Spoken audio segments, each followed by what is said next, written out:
Hola, ¿qué tal? ¿Cómo estás? Bienvenido a esta lección número 9 del taller Pongamos a dieta el ego para nutrir el alma. Bueno, y esta lección se titula Habita tu cuerpo.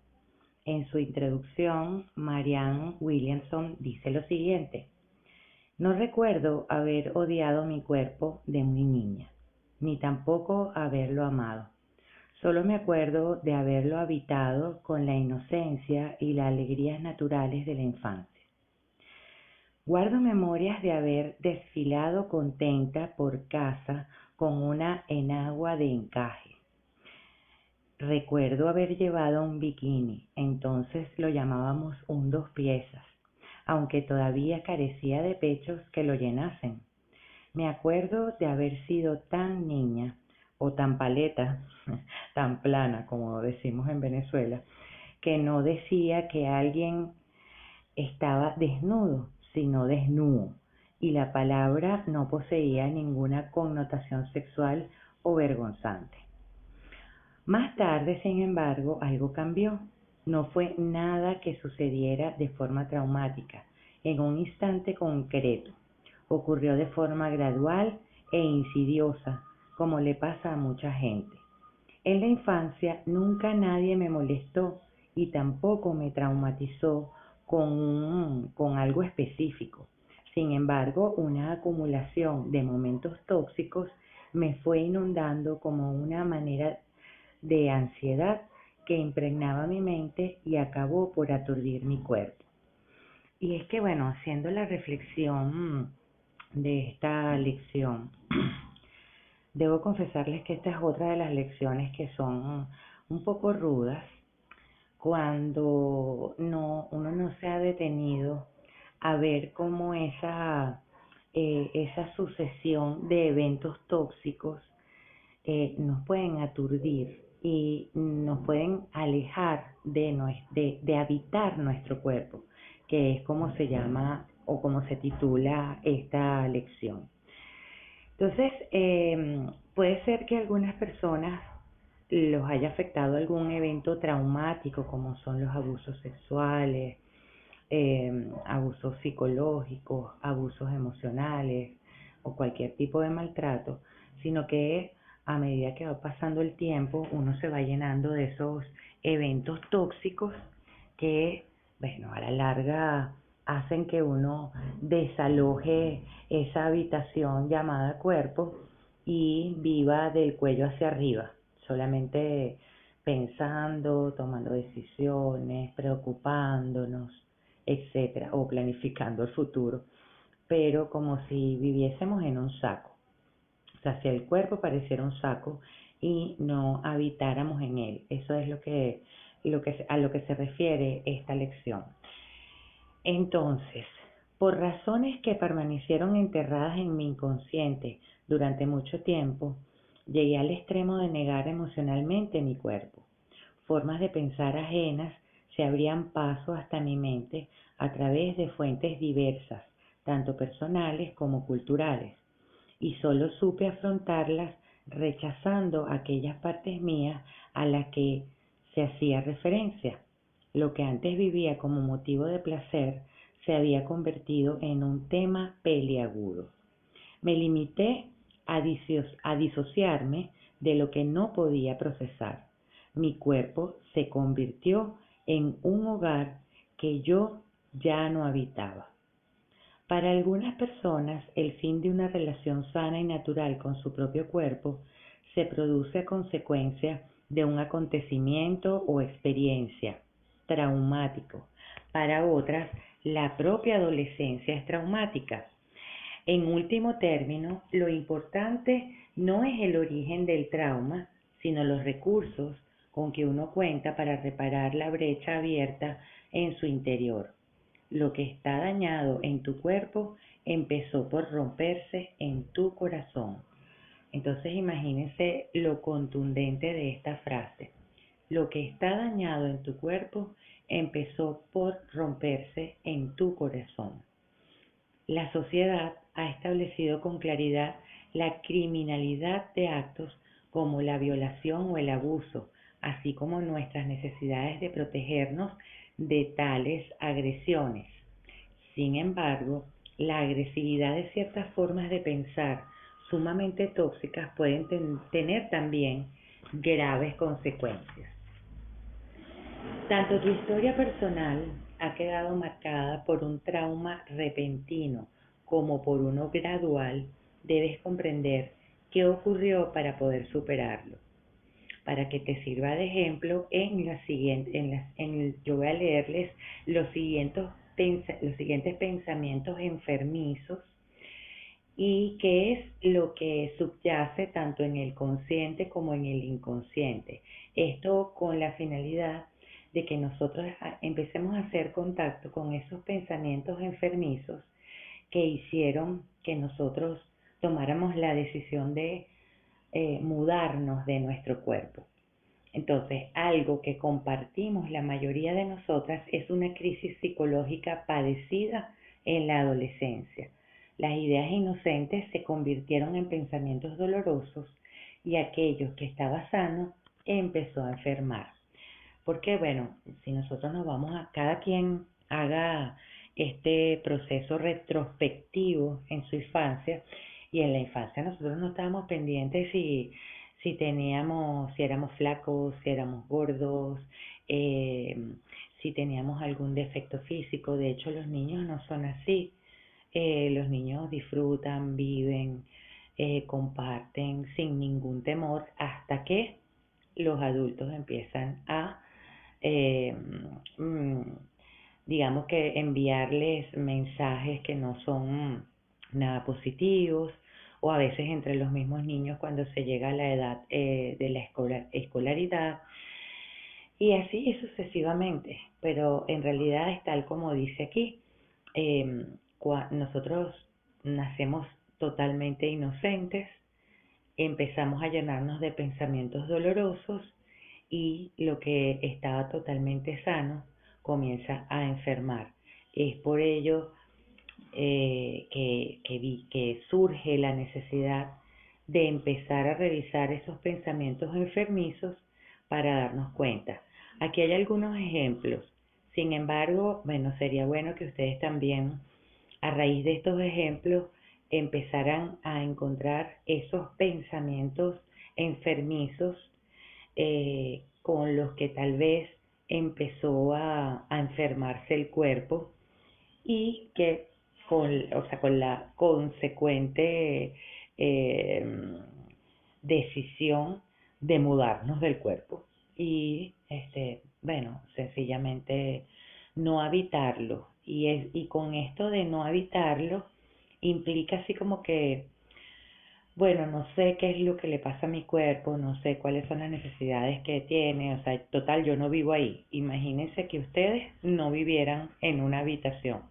Entonces no tienen absolutamente nada que ver, ni tienen absolutamente nada que pensar acerca de esa habitación. Simplemente saben que eso está ahí y punto. No, no habitarla implica no ver de pronto que necesita pintura en las paredes, que pudiera ser un lugar más bonito de habitar, y esto haciendo la metáfora, porque lógicamente que el cuerpo, especialmente para el curso de milagros, es simplemente un vehículo de comunicación. Bueno, las habitaciones también son simplemente un lugar donde podernos sentir bien. Y eso es la importancia de darnos cuenta cuáles son los mensajes que nos está enviando el cuerpo, no por el cuerpo en sí, sino porque allí nos damos cuenta la forma de pensar, que es el entrenamiento mental que estamos haciendo. Entonces, un primer pensamiento enfermizo sería: mi cuerpo no da la talla. Y el pensamiento, o sea, lo que surge en el consciente es: tengo un cuerpo feo, no da la talla. En el inconsciente, mi cuerpo merece un castigo. Y es por eso que inconscientemente nos vamos castigando al cuerpo, pero es a raíz de ese pensamiento. O sea, mi cuerpo no da la talla, mi cuerpo no es el que la gente mira o el que la gente admira o el que yo quisiera tener o el que mis padres quisieron que yo tuviese. Entonces, conscientemente decimos, tengo un cuerpo feo, que no es el que da la talla, pero lo grave de esto es que en el inconsciente tenemos ese pensamiento recurrente, inconsciente por supuesto, pero que está ahí, mi cuerpo merece un castigo. Entonces nos castigamos y nos castigamos comiendo de más, nos castigamos trabajando de más, nos castigamos abusando del alcohol, abusando de las drogas, abusando de los medicamentos, abusando de todo lo que podemos consumir y no solamente hablamos de comida, hablamos también de consumimos ansiedad, consumimos angustia, consumimos preocupación. El pensamiento enfermizo número 2 puede ser, los adultos retroceden ante mi cuerpo, de modo que debe tener algo malo. Por ejemplo, aquí yo me voy a detener con la lectura de lo que dice Marianne Williamson acá, porque es sumamente importante lo que ella cuenta acá. Fíjense ustedes, dice así, no podía entender por qué mi maestra de inglés de séptimo, que siempre me había adorado, había adoptado una actitud distante desde que mi cuerpo había empezado a desarrollarse. Tenía la vaga sensación de que su actitud guardaba relación con mi apariencia y el despunte de mi sexualidad, pero no tenía a nadie a quien preguntar por las manías y las minas terrestres de la pubertad. Fui a hablar con aquella maestra a mis 30 y pocos años, con la intención de contarle lo que había sentido en la infancia y preguntarle si habían sido imaginaciones o algo más. Me dijo, y tiempo después lo entendí perfectamente, que yo no tenía ni idea de lo duro que resultaba ser una mujer y contemplar cómo tu propia sexualidad se esfumaba mientras la de tus alumnas empezaba a despuntar.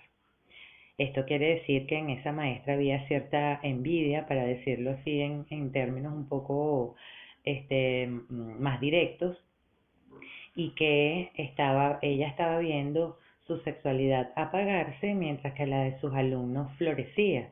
Y allí generó entonces el rechazo.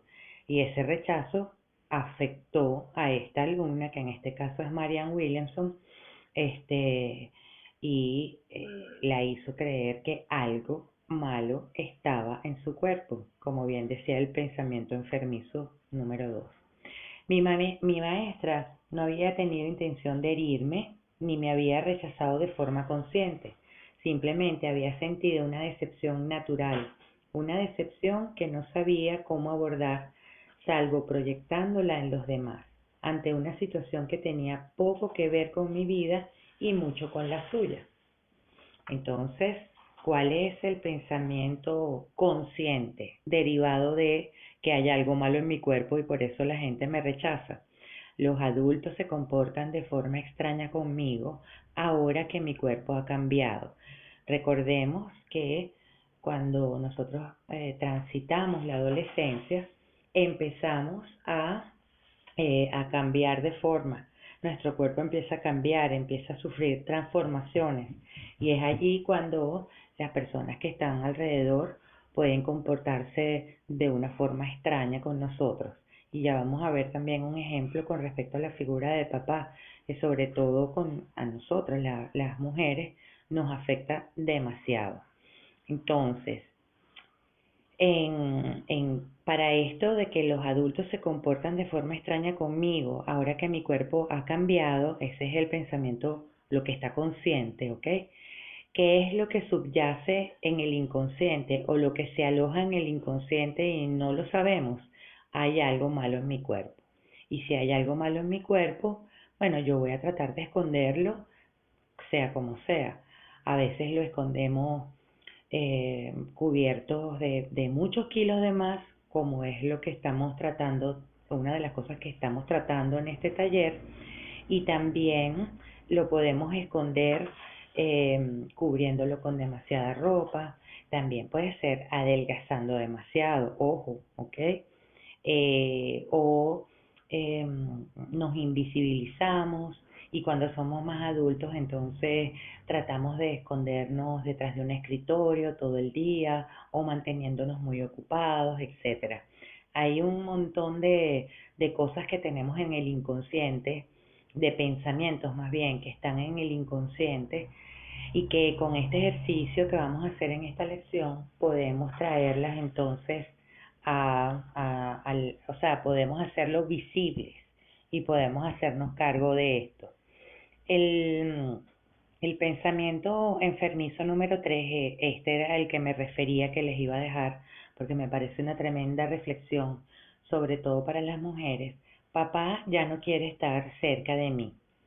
En lo que concierne al sexo y a la sexualidad, mi padre, aunque nada mojigato en su relación conyugal, era algo chapado a la antigua.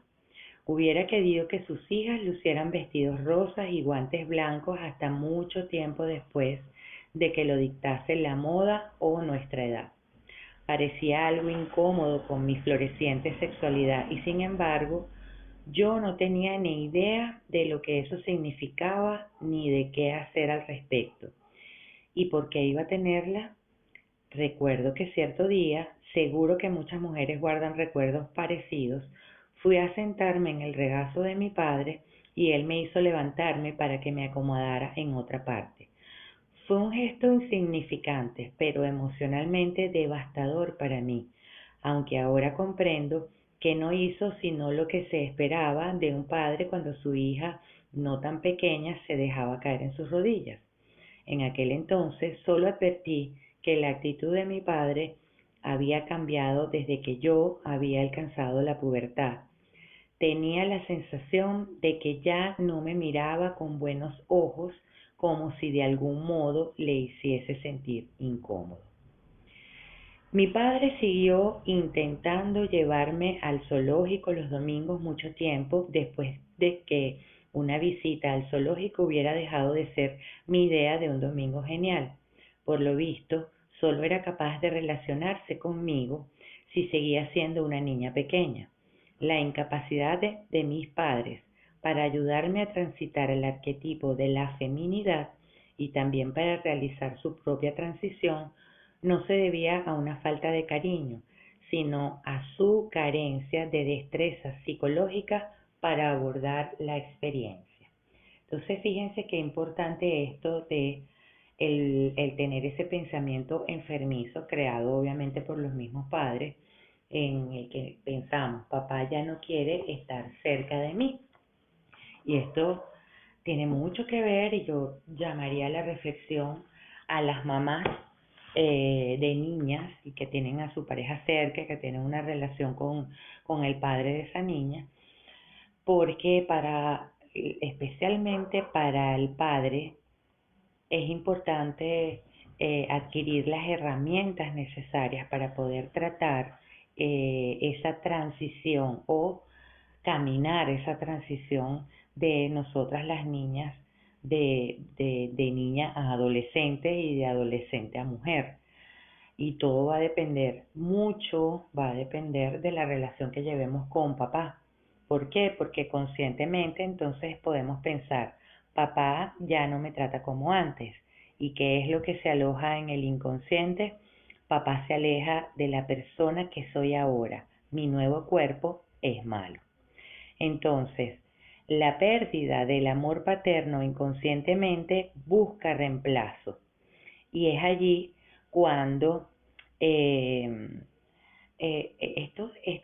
esta cuestión de la pérdida del amor paterno inconscientemente busca reemplazo es, fíjense que es un pensamiento que incluso lo dice Marianne aquí en este curso, La dieta del alma, porque las mujeres que hemos sufrido esos choques psicológicos y emocionales con actitudes que no han sido muy correctas, que bueno, que son las únicas que habían tenido nuestros padres, pero que nosotros interpretamos como negativas, eh, entonces nos buscamos sustituir ese amor paterno y andamos buscando muchas veces amor, que es lo que dice Marianne, buscamos amor en lugares equivocados, buscando reemplazar el amor ausente de un padre. Y por eso muchas mujeres pasan de pareja en pareja, de pareja en pareja, haciéndose mucho daño tal vez, con un pensamiento inconsciente de que no son suficientes. Y entonces, bueno, ahí es cuando estamos buscando el amor en lugares equivocados, porque el amor, el único amor que podemos encontrar y que de hecho nunca se ha ido, es el que tenemos por nosotros mismos. Buscarlo afuera es buscar un reemplazo, y nunca vamos a encontrar un reemplazo para el amor de papá. Aquí dice ella: hoy día considero que estaba condenada a padecer una grave confusión y a adoptar conductas autodestructivas. Al igual que miles de mujeres, buscaba el amor en cualquier parte, un camino poco adecuado para encontrarlo. Imagínense ustedes lo importante que es esto. Otro pensamiento enfermizo sería: solo mi cuerpo atrae el amor. Y aquí es cuando consideramos la parte sexual como lo primordial. O sea, yo sexualmente puedo atraer a todos los hombres de este mundo, los voy a tener a mis pies, voy a lograr todo lo que quiera. Ese es un pensamiento enfermizo, y miren de dónde viene. Dice Mariam: ahora sé que no es mi cuerpo lo que atrae el amor, sino yo. Mi dimensión física despierta atención, pero no necesariamente amor. Es el espíritu y no el cuerpo el que magnetiza y retiene el amor. Vivimos en una sociedad que otorga a la química sexual un papel más importante del que en realidad posee en el gran esquema de las cosas, y todos participamos de esa peligrosa confusión. La química sexual es importante, naturalmente, porque sin ella la raza humana no tendría continuidad. Sin embargo, la idea de que si soy lo bastante atractiva, él me amará, constituye una trágica falacia. Si soy lo bastante atractiva, tal vez él me quiera en verdad, pero su amor por mí no dependerá de lo que pase en la cama, sino de una enorme variedad de factores. Tal vez hoy día suene raro, pero gran parte de la liberación sexual de la década de los 60 no supuso una verdadera emancipación en las mujeres. Adquirimos la libertad de practicar el sexo a voluntad, pero lo hacíamos sobre todo con el fin de complacer a los hombres. Aún no éramos conscientes, como tampoco lo era la mayoría de los varones de la época, de que nuestro verdadero valor radicaba en algo mucho más importante que la sexualidad. Aquello empezó a cambiar en la década de los 70. Y creo, esto es una opinión muy personal mía, que todavía hay que cuestionarse estos pensamientos, porque he tenido pacientes en consulta eh, que todavía piensan que si son muy buenas en la cama pueden atraer el amor de un hombre. Y eso, como bien lo dice Mariana acá, es un pensamiento muy trágico, porque lo sexual dura poco. Hay una mayor intimidad con una pareja en muchas otras cosas hermosas que en lo sexual. Entonces, bueno, creo que hay muchas cosas que revisar aquí también con ese pensamiento. Entonces, conscientemente, a raíz de esto de solo mi cuerpo atrae el amor, tengo el sexo es divertido o el sexo es lo más importante. Y en el inconsciente lo que se aloja es: si lo hago con frecuencia, me amarán. Y por eso también hay muchas mujeres que en su historia se dan cuenta que empezaron a practicar la sexualidad muy temprano, buscando ese amor, y resulta que terminan muy frustradas porque pasan de cama en cama sin lograr ese amor, porque el amor no se consigue allí definitivamente. Otro de los pensamientos enfermizos, que ya iríamos por el pensamiento número 5, es: mi valor no radica en mi cuerpo, solo mi mente me hace valiosa. Entonces, aunque esto pareciera que sí, uno lee esto y dice: wow, sí es verdad, mi valor no radica en mi cuerpo, solo mi mente me hace valiosa. Pero entonces ese es otro extremo. Cuando empezamos a cuestionar las ideas anteriores, pecamos por exceso. La peligrosa noción de que únicamente el cuerpo hacía atractiva a una mujer fue reemplazada por otra igual de perniciosa, según la cual los encantos femeninos solo dependían de la mente. Descubrir que nuestra valía radicaba en muchos otros aspectos, además del cuerpo, fue un paso enorme. Sin embargo, el hecho de que éste no constituya la esencia del valor femenino no implica que el físico no posea ningún valor. Entonces, pensar como muchos de nosotros en aquella época, que cualquier cumplido masculino a nuestro aspecto suponía una traición al ideal feminista, mientras aceptábamos encantadas todas esas atenciones en cuanto la luz se apagaba, provocó, como era inevitable, ambivalencia y disociación psíquica. Por una parte, éramos lo bastante jóvenes como para disfrutar de las sorprendentes sensaciones que despierta la sexualidad en plena ebullición. Al mismo tiempo, pensábamos que el único modo de estar en la onda era negar su importancia. Entonces, imagínense lo que conscientemente pensábamos: mi sexualidad no es lo más importante de mí. Y en el inconsciente, mi cuerpo no es importante. Entonces, allí lo descuidábamos absolutamente. Y aquí se trata de sostener un equilibrio. No es cuidar en exceso el cuerpo, puesto que recordemos que es solo un medio de comunicación, pero tampoco es el otro extremo, y creo que hemos estado en ambas posturas. Y el otro extremo es que no me preocupo en absolutamente por mi cuerpo, ni sé qué es lo que le está pasando. Como bien decíamos al principio, no lo habitamos. Entonces, continuamos con algunas reflexiones de Marianne Williamson en esta lección. Fue más o menos en aquella época cuando empecé a comer de forma compulsiva. Además de todo lo que acabo de exponer, sufría de soledad del recién llegado a la universidad, de la soledad del recién llegado a la universidad. Y gané los 7 kilos del novato que a menudo entraña esas experiencias. En aquel entonces me sentía fatal y me encaminaba de cabeza al infierno de los desórdenes alimentarios, donde permanecí durante casi una década. Un curso de milagros nos enseña a ser conscientes del poder de los imperativos.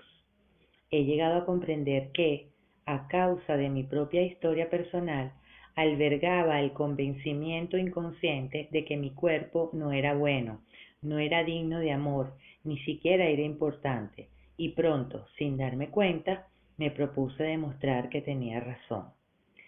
La disociación del propio cuerpo, venga de donde venga, no solo te arrebata la dicha de alimentarte de forma sana, sino que te priva de identificarte con tu yo físico.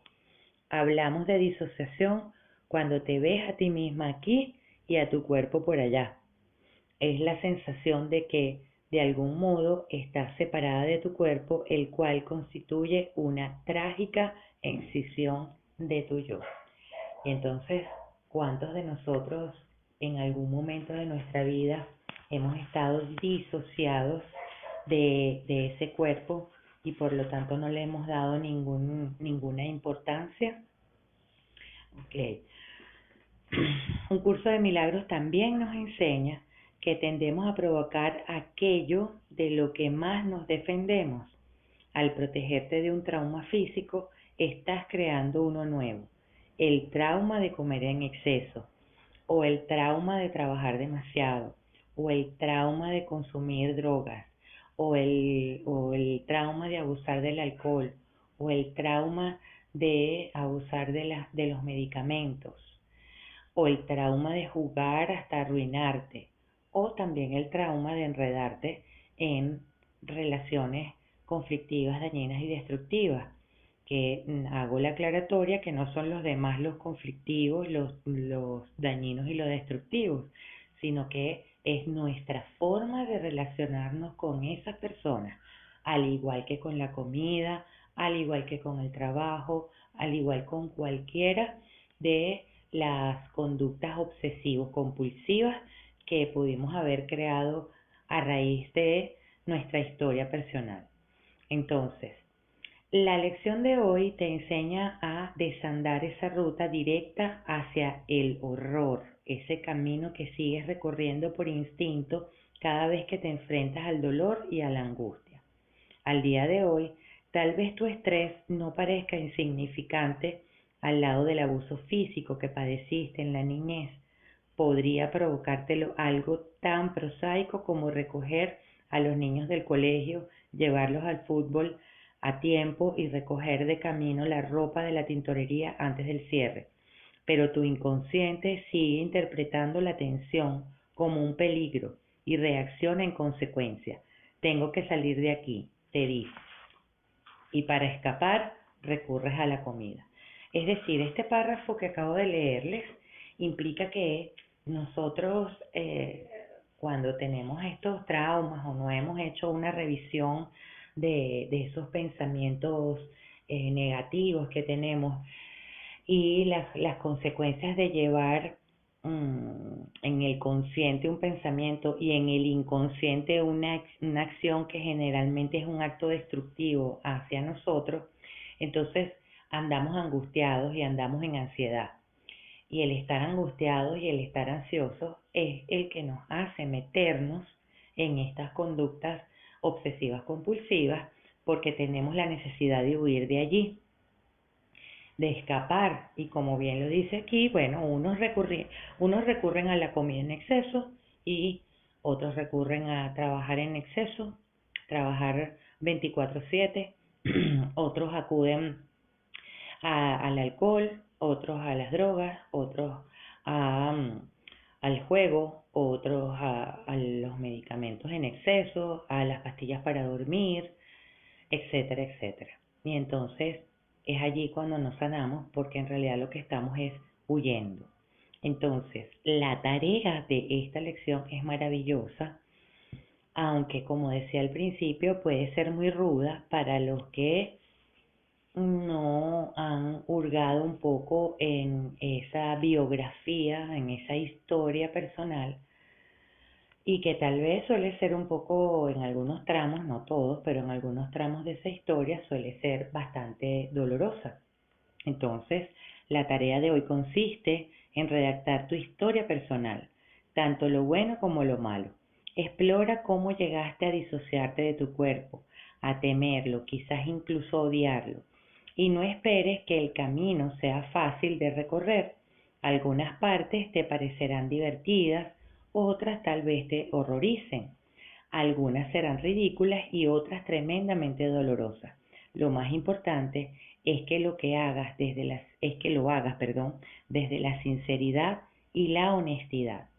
El ejercicio de escribir tu biografía te ayudará a comprenderla mejor y conforme la vayas entendiendo, se dispararán las tinieblas inconscientes que te atan a miedos nacidos en un pasado remoto. Hoy puedes borrar aquellos miedos mediante la gracia y el amor. Al poner en práctica esta lección, iniciarás el proceso. Utiliza la página de tu cuaderno de apuntes o del diario que tienes para escribir o para hacer esta práctica con tus lecciones y presta plena atención tanto a los buenos como a los malos recuerdos. Devuelve tu diario o este cuaderno a tu altar, el altar que erigiste para colocar todos los símbolos de este taller después de escribir cada entrada. Entonces, ¿qué te parece si, como siempre, te invito a la reflexión y la oración final? Ok, entonces vamos a tomar una respiración lenta y profunda.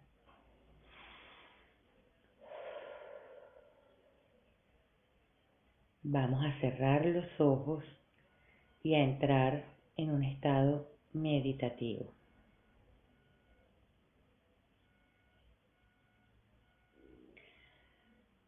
Durante unos instantes deja que tu mente experimente cómo te sentías cuando eras una lactante, después una niña de pañal,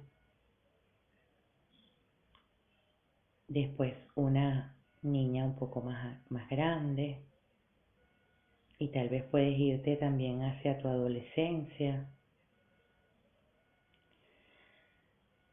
hacia tu adultez. Durante cada fase de la meditación, trata de visualizar el aspecto que tenías en determinado momento de tu vida. ¿Cómo te sentías en tu cuerpo? ¿Qué te sucedió? ¿Quién estaba implicado? ¿Qué cosas fueron bien y que te provocó sufrimiento? ¿Qué cosas fueron bien y qué te provocó sufrimiento? ¿Qué aspectos desterraste al inconsciente?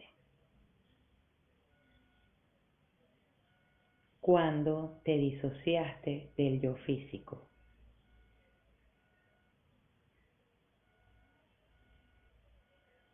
¿Cuándo empezaste a odiar tu aspecto?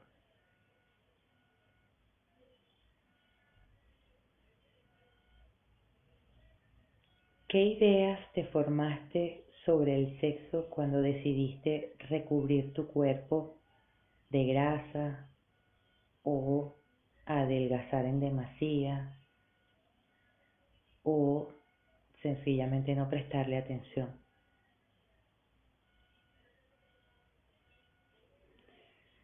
Llegarás a comprender que tus problemas actuales con esas obsesiones o ese comportamiento compulsivo guarda poca relación con lo externo. Mucho tiene que ver con las ideas que albergas sobre ti misma.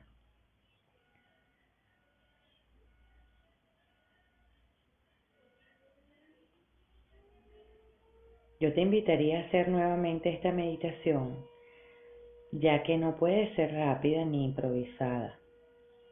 Alojamos muchos sentimientos acerca del pasado que no hemos podido elaborar, muchas experiencias que aún no hemos mirado a través del prisma del tiempo y el perdón, y muchas personas, incluida tú misma, a la que no has llegado a comprender.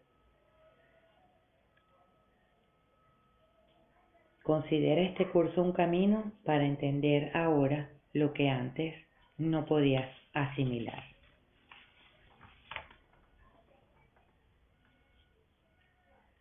Cerremos los ojos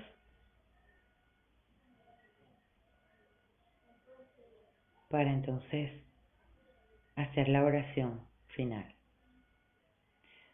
Dios querido, te encomiendo mi pasado y te pido que me ayudes a entenderlo. Desenreda, querido Dios, los hilos de la confusión que me atan. Libérame del yugo de la ceguera y la incomprensión. Haz que recupere, Dios mío, la sensación de habitar mi cuerpo, que contiene tu verdad y la de nadie más, que es sagrado y no impuro, que es todo amor y no castiga, que es dichoso y no sufre, que está sano y no enfermo.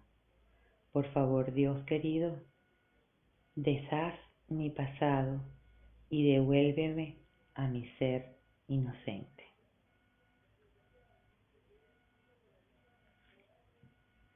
Gracias por continuar en este taller. Espero que te vaya muy bien elaborando tu biografía y si lo deseas déjame tus comentarios, comparte, déjame un me gusta y continuamos la próxima semana con nuestra lección número 10.